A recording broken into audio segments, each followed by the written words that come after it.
My dear students and parents, this is Daniel and welcome back to our channel.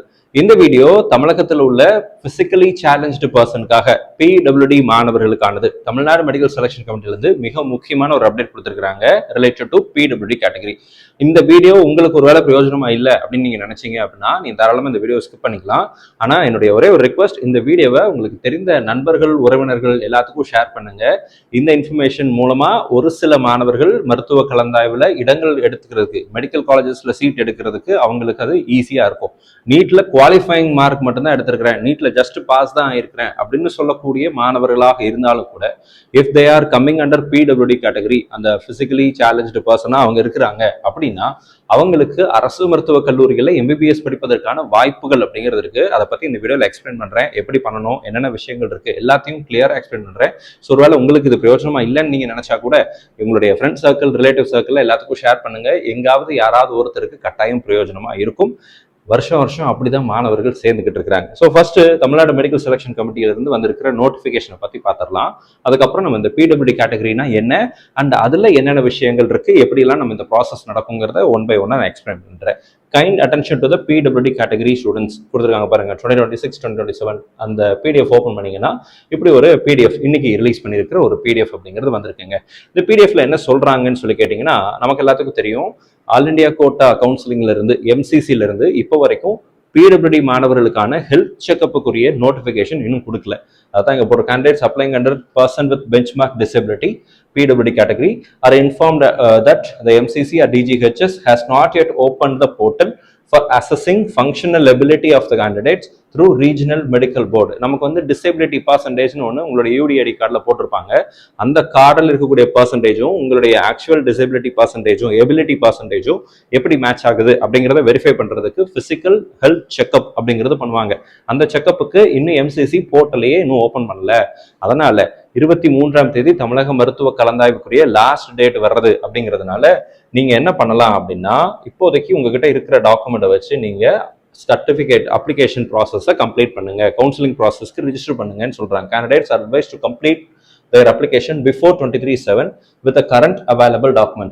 என்ன sir current available document போட்டிருக்காங்க பாருங்க. இந்த இடத்துல உங்களுக்கு வந்து இந்த medical regional medical board designated disability centers will issue the PWD certificate only after MCC DGHS commences the counseling process. அப்போ எனக்கு இந்த சர்டிஃபிகேட் எப்போ கிடைக்கும்னா, உங்களுக்கு அந்த எம்சிசி போர்ட்டல்ல அது எனேபிள் ஆனதுக்கு அப்புறம் தான் இந்த விஷயங்கள் கிடைக்கும்.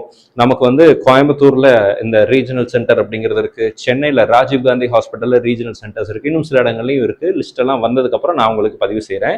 இப்போதைக்கு உங்ககிட்ட யூடிஐடி கார்டு இருக்கும், அதாவது அந்த யூடிஐடி கார்டு உங்ககிட்ட வச்சிருப்பீங்க இல்லையா, அந்த யூடிஐடி கார்டை நீங்க அப்லோட் பண்ணலாம். அல்லது உங்ககிட்ட இருக்கக்கூடிய state level Tamil Nadu government issue பண்ண டிசபிலிட்டி சர்டிபிகேட், இந்த ரெண்டும் இருந்துச்சுன்னா ரெண்டையும் பிடிஎஃப் அட்டாச் பண்ணி அதை நீங்க அப்லோட் பண்ணி உங்களுடைய தமிழ்நாடு கவுன்சிலிங் ப்ராசஸை முடிச்சிடுங்க. இப்போ coming back to the counselling process, சரிங்களா? PWD counselling process. இந்த பிடபிள்யூடி அப்படின்னா இதுக்கு வந்து தமிழக அரசாங்கம் ஒரு ஸ்பெஷல் ரிசர்வேஷனை கொடுக்குறாங்க இந்த மாணவர்களுக்காக. அப்போ உங்களுக்கு வந்து நீங்க டிஃப்ரெண்ட் டைப் ஆஃப் டிசபிலிட்டியில இருப்பீங்க. லோகோமோட்டர் டிசபிலிட்டி இருக்கலாம், அல்லது வந்து உங்களுக்கு ஐ சைட்ல, ஹியரிங்ல, இந்த மாதிரி பல்வேறு விதமான குறைபாடுகள் அப்படிங்கிறது ஒரு சில மாணவர்களுக்கு இருந்திருக்கும். இடையிலையோ அல்லது பிறப்பிலையோ அது இந்த மாதிரியான ஒரு டிசபிலிட்டியோட நம்ம இருந்திருக்கும். அப்படிப்பட்ட மாணவர்களை இனம் கண்டுபிடித்து அவர்களுக்கு எம்பிபிஎஸ் படிப்பதற்கான ஒரு ஆப்பர்ச்சுனிட்டியை தமிழ்நாடு கவர்மெண்ட் கொடுத்துட்டு வராங்க. பல வருஷங்களா இந்த ஸ்கீம்ங்கிறது அவைலபிளா இருக்கு. நிறைய சீட் இந்த ப்ராசஸ்ல வேஸ்டா தாங்க போகுது. ஒவ்வொரு வருஷமும் சீட் பார்த்தீங்க அப்படின்னா எக்கச்சக்கமா சீட் வந்து அன்ஃபில்டா போகுது. அதனால பிடபிள்யூடி மாணவர்கள் யாராக இருந்தாலும் சரி, நீங்க டிசபிலிட்டி பர்சன்டேஜ்ல உங்களுக்கு எலிஜிபிலிட்டி இருக்கு அப்படின்னா கட்டாயம் உங்களுக்கு சீட்டு கிடைக்கிறதுக்கு வாய்ப்பு இருக்கு. ஓகேங்களா? ஃபர்ஸ்ட் திங், நீட்ல குவாலிஃபை ஆகணும். எவ்வளவு சார் நீட்ல பாஸ் மார்க் அப்படின்னு சொல்லி கேட்டீங்கன்னா, இந்த வருஷம் நீங்க ஒரு 177 மார்க்குக்கு மேல எடுத்திருக்கீங்க, நீங்க வந்து ஓபிசி எஸ்சி கேட்டகரியா இருக்கீங்க, 177 மார்க் விட அதிகமாக வச்சிருக்கீங்கன்னா யூ ஆர் குவாலிஃபைட். எஸ்டி கேட்டகரியா இருக்கீங்க, 178 மார்க்கை விட அதிகமாக இருக்கீங்கன்னா you are qualified. OBC category, அதாவது இடபிள்யூஎஸ் அல்லது ஜென்ரல் கேட்டகரியா இருக்கீங்க, 213 மார்க் மேல இருந்தீங்கன்னா யூ ஆர் குவாலிஃபைட். நீங்க நீட்ல பாஸ் ஆகிட்டீங்க. இந்த மாணவர்கள் எல்லாருமே கவுன்சிலிங்க்கு பார்ட்டிசிபேட் பண்ணலாம். உங்களுடைய டிசபிலிட்டி பர்சன்டேஜ் வந்து கரெக்டா இருக்கு அப்படின்னு எம்சிசில இருந்து, ராஜீவ்காந்தி ஹாஸ்பிட்டல்ல இருந்து உங்களுக்கு பிசிக்கல் சர்டிபிகேட் கொடுத்துட்டாங்க, டிசபிலிட்டி சர்டிபிகேட் இஷ்யூ பண்ணிட்டாங்கன்னா உங்களுக்கு சீட்டே கிடச்சிரும். சரிங்களா? சீட்டே கிடச்சிரும். வருஷம் நூற்றுக்கணக்கான இடங்கள் வேஸ்ட்டாக தான் போகுது, அன்ஃபில்டாக தான் போகுது. அதை ஜென்ரல் கவுன்சிலிங்க்கு கொடுத்துருவாங்க அன்ஃபில்டு சீட்டை. ஸோ இந்த நேரத்தில் மாணவர்கள் பெற்றோர்கள் ஃபஸ்ட்டு நினைவில் வைத்துக்க வேண்டியது உங்களுடைய யூடிஐடி கார்டு இது கரெக்டாக இருக்கான்னு பார்த்துக்கோங்க. அது வேலிடிட்டி செக் பண்ணிக்கோங்க. லைஃப் டைம் வேலிட் இருந்துச்சுன்னா எந்த பிரச்சனையும் இல்லை. வேலிடிட்டி இருக்கு முன்னாடி ஏதாவது டேட் போட்டு எக்ஸ்பயர் ஆயிருக்கு அப்படின்னா நீங்கள் ரினியூ பண்ண வேண்டியது அவசியம். ரெண்டாவது, டிசேபிலிட்டி சர்டிஃபிகேட். ஸ்டேட் லெவலில் தமிழ்நாடு கவர்மெண்ட் கொடுக்கக்கூடிய டிசேபிலிட்டி சர்டிஃபிகேட் உங்ககிட்ட இருக்கா அப்படிங்கிறத பார்த்துக்கோங்க. இந்த 2 டாக்குமெண்ட் ரொம்ப மேண்டேட்டரி. நீட் அப்ளை பண்ணும்போதே நீங்கள் வந்து பிடபிள்யூடின்னு அப்ளை பண்ணி வந்திருக்கணும். தமிழ்நாடு கவுன்சிலிங் இப்போ ரிஜிஸ்ட்ரேஷன் போயிட்டு இருக்கு. இதுலையும் பிடபிள்யூடின்னு செலக்ட் பண்ணிட்டு இந்த டாக்குமெண்ட்ஸ் எல்லாம் அப்லோட் பண்ணி கம்ப்ளீட் பண்ணணும். இது பண்ணிட்டீங்கன்னா டிசேபிலிட்டி கேட்டகரி ஸ்டூடெண்ட்ஸுக்கு, பிடபிள்யூடி ஸ்டூடெண்ட்ஸுக்கு ஒரு ரேங்க் லிஸ்ட் செப்பரேட்டாக கொடுப்பாங்க. அந்த ரேங்க் லிஸ்ட்டில் உங்கள் பேர் வந்துருச்சுன்னா நீங்கள் எல்லாம் டாக்டர் தான். சரியா? உங்கள் பேருக்கு முன்னாடி டாக்டர் நீங்கள் போட்டுக்கலாம். ஏன்னு சொல்கிறேன்னா, கிட்டத்தட்ட ஒரு 200-250 சீட் இருக்கு அப்படின்னு வச்சுக்கோங்களேன். இந்த 250 சீட்ல லாஸ்ட் இயர்ல ஒரு 68 பேருக்கு தான் ரேங்க் லிஸ்டே பேர் இருந்துச்சு. 68 பேர் தான் ரேங்க் லிஸ்ட்ல பேரே வந்தது. அப்போ மீதம் இருக்கக்கூடிய இடங்கள் அன்ஃபில்டா தான் போச்சு. அப்போ 68 மாணவர்கள் எந்த மார்க்ல இருந்தாலும் சரி அவங்களுக்கு அரசு மருத்துவக் கல்லூரிகளில் எம்பிபிஎஸ் படிப்பதற்கான வாய்ப்பு கிடைத்தது. அப்போ உங்களுடைய மார்க் பத்திலாம் நீங்க ஒரி பண்ணாதீங்க. You are a doctor, you are going to be a doctor. Misba அகாடமில இருந்து பிடபிள்யூடி மாணவர்களுக்காக ஒரு செப்பரேட் வாட்ஸ்அப் குரூப் வச்சிருக்கிறோம். அந்த குரூப்ல நீங்க இது வரைக்கும் ஜாயின் பண்ணல அப்படின்னா லிங்க் டிஸ்கிரிப்ஷன்ல கொடுத்துருக்கேன். அந்த லிங்க்ல அந்த குரூப்ல பிடபிள்யூடி ஸ்டூடெண்ட்ஸ் மட்டும் ஜாயின் பண்ணுங்க. அந்த குரூப் வந்து it is specifically designed for helping PWD category students. இதுக்கு நீங்க எந்த விதமான ஃபீஸும் பே பண்ண வேண்டியதில்லை. It is free guidance for PWD category students. Open group தான், நீங்க தாராளமா ஜாயின் பண்ணிக்கலாம். மற்ற மாணவர்கள் இந்த குரூப்ல ஜாயின் பண்ண வேணாம். டிஸ்கிரிப்ஷன்ல நம்மளுடைய வாட்ஸ்அப் சேனலுடைய லிங்க் கொடுத்துருக்கிறேன், நீங்க அதுல ஜாயின் பண்ணிக்கோங்க. பிடபிள்யூடி மாணவர்களாக இருந்தால் அந்த குரூப்ல வாங்க. அதுல நான் உங்களுக்கு எல்லா இன்ஸ்ட்ரக்ஷன்ஸுமே தெளிவா அதுல தென் அண்ட் தேர் அப்பவே நம்ம என்ன பண்றோம்னா அப்டேட் பண்ணிட்டு இருக்கிறோம். Make use of the time. இப்போ ஃபர்ஸ்ட் விஷயம் நீங்க என்ன செய்யணும் அப்படின்னா, கவுன்சிலிங் ப்ராசஸ்க்கு அப்ளிகேஷனை கம்ப்ளீட் பண்ணுங்க. First thing. செகண்ட், நீங்க என்ன செய்யணும் அப்படின்னா, உங்களுடைய மெடிக்கல் செக்அப் டேட் அனௌன்ஸ் பண்ண உடனே உங்க பக்கத்துல உள்ள ரீஜனல் மெடிக்கல் சென்டர் எதுவோ அந்த சென்டருக்கு நேரடியாக போகணும். இது 2வது விஷயம். அங்க போகும்போது என்னென்ன சார் எடுத்துட்டு போனோம், உங்க NEET related documents, Tamil Nadu medical counselling related documents எல்லாத்தையும் காப்பி கையில வச்சுக்கோங்க. And all the medical certificates that you have. உங்ககிட்ட இதுக்கு முன்னாடி நீங்க எப்பெல்லாம் மெடிக்கல் செக்அப் பண்ணி அதுக்குரிய டிசேபிலிட்டி சர்டிஃபிகேட்லாம் வச்சிருப்பீங்க இல்லையா, அது ரிலேட்டடா இருக்கக்கூடிய ஹெல்த் ரெக்கார்ட்ஸ் எல்லாத்தையும் கையில வச்சுக்கோங்க. இது எல்லாமே உங்களுக்கு அவசியம், கட்டாயம் கையில வச்சிருக்கணும். ஏன்னா வேற ஊர்கள்ல இருந்து நீங்க சென்னை போறீங்க, கோயம்புத்தூர் வரீங்க அப்படின்னா அங்க திடீர்னு ஏதோ ஒரு டாக்குமெண்ட் கேட்டாங்கன்னா நம்ம உடனே போயெல்லாம் எடுத்துட்டு வர முடியாது. ஒரு நாள் 2 நாள் தான் டைம் இருக்கும். அதனால நீங்க எல்லாத்தையும் கையில பேக்கப் வச்சுட்டு, காப்பி வச்சுட்டு பத்திரமா எடுத்துட்டு போய் பத்திரமா கொண்டு வந்துருங்க. அதை மிஸ் பண்ணிடக்கூடாது. ஏன்னா எல்லாமே ஒரிஜினல் டாக்குமெண்ட்ஸாக கொண்டு போவீங்க. ஸோ அதனால அதெல்லாம் பத்திரமா கொண்டு போயிட்டு பத்திரமா கொண்டு வந்துருங்க. அடுத்த கட்டமாக பார்த்தீங்க அப்படின்னா, அந்த மெடிக்கல் ப்ராசஸ்க்குள்ள போகிறது, ஹெல்த் செக்அப்குள்ள. இந்த ஹெல்த் செக்அப்ல உங்களுடைய டிசேபிலிட்டி டைப்பை பொறுத்து, லோகோமோட்டர்னா ஒரு செக்ஷனுக்கு போக சொல்லுவாங்க. அதே மாதிரி ஹியரிங் அப்படின்னா அதுக்கு ஒரு இடத்துக்கு போக சொல்லுவாங்க. விசிபிலிட்டி ரிலேட்டடான டிசேபிலிட்டியாக இருந்துச்சுன்னா அதுக்கு ஒரு இடத்துல போக சொல்லுவாங்க. அண்ட் நிறைய டைப்ஸ் இருக்கு இல்லைங்களா, உங்களுக்கு தெரியும்.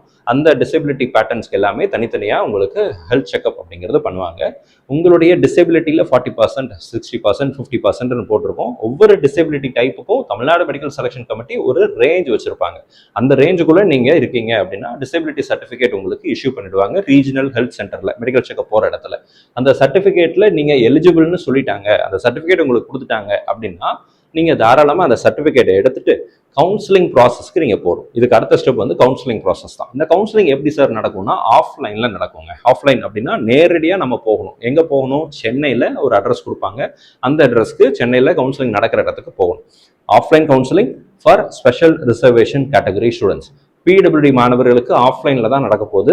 ஆன்லைன்ல நீங்க எதுவும் பண்ண வேண்டியதில்லை தமிழ்நாடு கவுன்சிலிங்கை பொறுத்த வரைக்கும். வேற ஆல் இண்டியா கோட்டால நீங்க பார்ட்டிசிபேட் பண்றீங்கன்னா அதுலயும் நீங்க என்ன பண்ணிக்கலாம்னா இதை நீங்க ஆன்லைன்ல அட்டன் பண்ணிக்கலாம். தமிழ்நாடு கவுன்சிலிங்க்கு ஆஃப்லைன்ல போகணும். தமிழ்நாடு ஆஃப்லைன் கவுன்சிலிங்ல இவங்க மட்டும் வரப்போறது இல்லை, இதோட சேர்ந்து ஸ்பெஷல் ரிசர்வேஷன்ல எக்ஸ் சர்வீஸ்மேன், ஸ்போர்ட்ஸ் கோட்டால இருக்கக்கூடிய மாணவர்கள் இவங்க எல்லாருமே ஆஃப்லைன் கவுன்சிலிங் தான் போவாங்க. இந்த 3 கேட்டகரியும் இல்லாம ஸ்பெஷல் ரிசர்வேஷனுக்கு அடுத்தபடியா இருக்கக்கூடிய 7.5 ரிசர்வேஷன், 7.5% இடஒதுக்கீடு, அதைத்தான் இப்போ 10% மாத்துறதா சொல்லிட்டு இருக்கிறாங்க. அஃபீஷியலா அனௌன்ஸ்மெண்ட் வரட்டும், வந்ததுக்கு அப்புறம் அதை பத்தி நான் பேசுறேன். 7.5 ரிசர்வேஷன் இப்போதைக்கு இருக்கிற டேர்ம் அதுவே யூஸ் பண்ணுவோம். 7.5 ரிசர்வேஷன்ல இருக்கக்கூடிய 6th ல இருந்து 12th வரைக்கும் அரசு பள்ளிகளில் படித்த மாணவர்களுக்கு ஆஃப்லைன்ல கவுன்சிலிங் நடக்கும். அப்போ நீங்களும் ஆஃப்லைன்ல போற மாதிரி இருக்கும். இந்த பிடபிள்யூடி கேட்டகரி ஸ்டூடெண்ட்ஸ்க்கு நான் வந்துடுறேன். இப்போ ஆஃப்லைன் கவுன்சிலிங் நீங்க போறீங்க, அங்க ஒரு சிஸ்டம் இருக்கும், பெரிய பெரிய டிஸ்பிளே எல்லாம் போட்டிருப்பாங்க, நானும் அங்க இருப்பேன். சரிங்களா? உங்களுக்கு தேவையான எல்லா ஹெல்ப்பையும் நம்ம பண்ணுவோம். மிஸ்பா டீம் அங்க இருக்கும், will help you out through the process. And இந்த ப்ராசஸ்ல நீங்க வந்து சாய்ஸ் ஃபில்லிங் அப்படிங்கிறது கொடுக்கணும். உங்களுக்கு வந்து சாய்ஸ் ஃபில்லிங் இந்த சென்ஸ், நீங்க உங்களுக்கு எந்த காலேஜ் எல்லாம் வேணும் அப்படிங்கிறத நீங்க அங்க இருக்கிற ஒரு பர்சன் கிட்ட பிசிக்கலா நீங்க நேரடியா போய், சார் எனக்கு இந்த காலேஜ் வேணும், சீட் இருக்கா அப்படின்னு சொல்லி நீங்க கேட்பீங்க. சீட்டை சார் எப்படி சார் தெரிஞ்சுக்கிறது அப்படின்னு கேட்டிங்கன்னா, எந்த காலேஜில் எவ்வளோ சீட் இருக்குன்னு எப்படி எங்களுக்கு தெரியும் அப்படின்னா, வேகன்சி லிஸ்ட்டுங்கிறது கொடுப்பாங்க. Tamil Nadu medical selection committee seat matrix release பண்ணுவாங்க. ஸ்பெஷல் ரிசர்வேஷனுக்கு பிடபிள்யூடி கேட்டகரிக்கும் வரும். அந்த இது மட்டும் இல்லாமல் உங்களுக்கு முன்னாடி சில மாணவர்கள் போயிருப்பாங்க தானே, அந்த மாணவர்கள்லாம் எந்தெந்த கல்லூரியில் சீட் எடுக்கிறாங்க அப்படிங்கிறத வச்சு அப்டேட்டட் சீட் மேட்ரிக்ஸ் அந்த டைமில் டிஸ்பிளேல அங்கே என்ன பண்ணிட்டு இருப்பாங்க, இதே மாதிரி பெரிய பெரிய டிஸ்பிளேல உங்களுக்கு டிஸ்பிளே பண்ணுவாங்க. அந்த சீட் மேட்ரிக்ஸ் வந்து ரிவைஸ் ஆகிட்டே இருக்கும், அப்டேட் ஆகிட்டே இருக்கும். நீங்கள் வந்து எம்எம்சி கேட்குறீங்க, அல்லது கோயம்புத்தூரில் உள்ள சிஎம்சி கேட்குறீங்க, அல்லது நீங்கள் வந்து திருநெல்வேலி மெடிக்கல் காலேஜ் கேட்குறீங்க, அல்லது ஸ்டான்லி மெடிக்கல் காலேஜ் கேட்குறீங்க, கன்னியாகுமரி மெடிக்கல் காலேஜ் கேட்குறீங்க, உங்களுக்கு எந்த காலேஜோ அந்த காலேஜில் எவ்வளோ சீட் இருக்குது அப்படிங்கிறத என்ன பண்ணிடுவாங்க. இப்போ வந்து உதாரணத்துக்கு நீங்கள் எம்எம்சி போகிறீங்கன்னு வச்சுக்கோங்களேன். இப்போ எம்எம்சியில் வந்து நீங்கள் எவ்வளோ சீட் இருக்குது அப்படிங்கிறத அந்த இடத்துல அவங்களே என்ன பண்ணிடுவாங்க அப்படின்னா சொல்லிடுவாங்க. நான் இப்போ காட்டுறேன் பாருங்க. இப்போ எம்எம்சியில் எவ்வளோ சீட் இருக்குது, ஒரு 4 சீட் இருக்குன்னு வச்சுக்கோங்க. அதே மாதிரி ஸ்டான்லிலையும் ஒரு 2 சீட் இருக்குது அப்படின்னா, உங்களுக்கு முன்னாடி இருக்கக்கூடிய மாணவர் போய் இந்த 4 சீட்ல ஒரு சீட்டை அவர் எடுத்துட்டாரு அப்படின்னா, இந்த 4 சீட்டுக்கு பதிலாக பேலன்ஸ் வந்து 3 சீட் தான் இருக்குன்னு சொல்லி உங்களுக்கு ரிவைஸ் பண்ணி அப்டேட் பண்ணி காமிச்சிருவாங்க. இதே மாதிரி ஸ்டான்லியில் ஒருத்தர் ஒரு சீட் எடுத்துட்டாங்க அப்படின்னா, பேலன்ஸ் சீட் 1 தான் இருக்கு அப்படின்னா, அந்த ஒரு சீட்டு மட்டும் உங்களுக்கு காமிப்பாங்க. நீங்க போய் அந்த ஒரு சீட் எனக்கு வேணும்னு கேட்டீங்கன்னா உங்களுக்கு அதை கொடுத்துருவாங்க.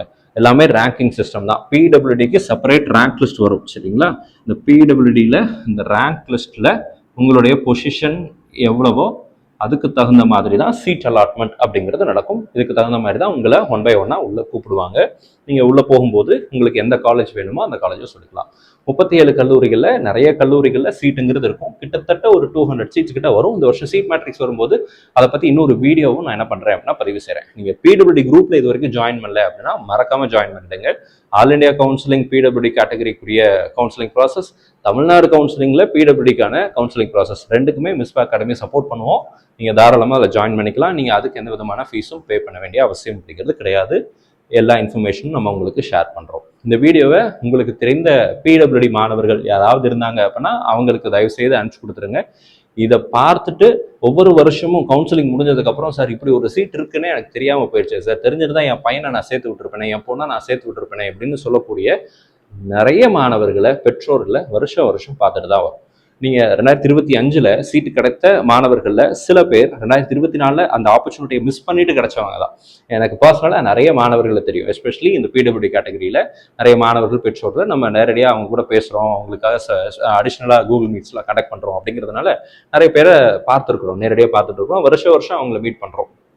ஸோ அதனால் இன்கேஸ் நீங்கள் வந்து அந்த வாட்ஸ்அப் குரூப்பில் ஜாயின் பண்ணல அப்படின்னா ஜாயின் பண்ணிக்கோங்க. இந்த வீடியோ உங்களுக்கு பிரயோஜனமாக இருந்திருக்கும்னு நினைக்கிறேன். பிடபிள்யூடி ரிலேட்டடாக உங்களுக்கு ஏதாவது கேள்விகள் சந்தேகங்கள் இருந்துச்சு அப்படின்னா கமெண்ட் செக்ஷனில் போடுங்க. அடுத்தடுத்த வீடியோவில் அதற்குரிய பதிலையும் பார்த்துடலாம். இந்த ரிலேட்டடாக எந்த அப்டேட் வந்தாலும் நம்ம சேனலில் கண்டிப்பாக வீடியோ போடுவோம். ஸோ சேனலை மறக்காமல் சப்ஸ்கிரைப் பண்ணி வச்சுக்கோங்க. All the very best and thank you so much. நம்ம சேனலில் பார்க்கக்கூடிய அனைத்து மாணவர்களுக்கும் அரசு மருத்துவக் கல்லூரிகளில் இடங்கள் கிடைக்கணும். எஸ்பெஷலி நீங்கள் பிடபிள்யூடி கேட்டகரியாக இருந்தீங்கன்னா உங்களுடைய ஆப்பர்ச்சுனிட்டி எதுவும் மிஸ் பண்ணாமல் நீங்கள் கண்டிப்பாக ஒரு நல்ல அரசு மருத்துவக் கல்லூரிகளில் இடங்கள் கிடைத்து நல்ல சக்ஸஸ்ஃபுல் டாக்டர்ஸாக வரணும்னு சொல்லி உங்களுக்கு ப்ரே பண்ணிக்கிறேன். All the very best and thank you so much.